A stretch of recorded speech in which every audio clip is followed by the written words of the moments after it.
No. I have a funny story to share with you. This one time I had to stay with my parents because we had black mold growing in our house. It was very stressful. This was about a year ago.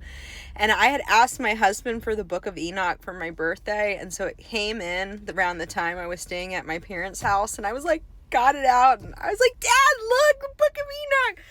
Oh boy, I'll never forget that day. My dad was resentful and cold about it, and he said, if it ain't in the Bible, it ain't important. He didn't say ain't. That's just kind of my masculine energy. But anyway, he's like, it's not important. And I'm like, but it does. It actually speaks of the coming Messiah, and it talks about what's going on right now. And he's just like, no, no. He goes, I know my walk with God, and it's not important. And I got all sad and discouraged. Well, to make a long story short, I went to go drive around looking for a house praying, and I kid you not, the first car in front of me said Mr. Enoch. And I took the picture and I sent it to my dad, and I go, well, Dad, I don't know who was right here, you or me, but it seems that this is how God confirms to me that it's all relevant. No, my poor daddy's the sweetest man in the world. Like, he is like a Solomon. He's very wise. He uses his heart. He's the only man I've ever met that uses this verse instead of this, even though he can be a little ego.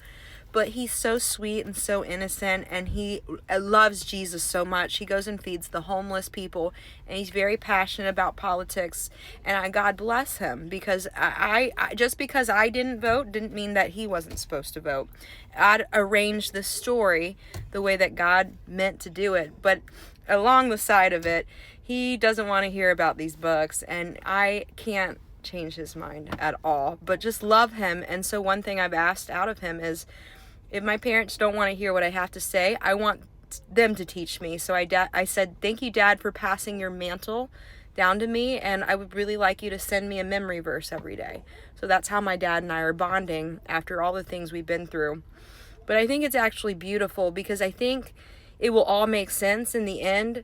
And I know that what God's got going on for me is exactly what was meant to happen, and what's going on with my dad was meant to happen. Actually, all the things that are going on with us right now may not be lined up, but eventually it will with the days that are coming.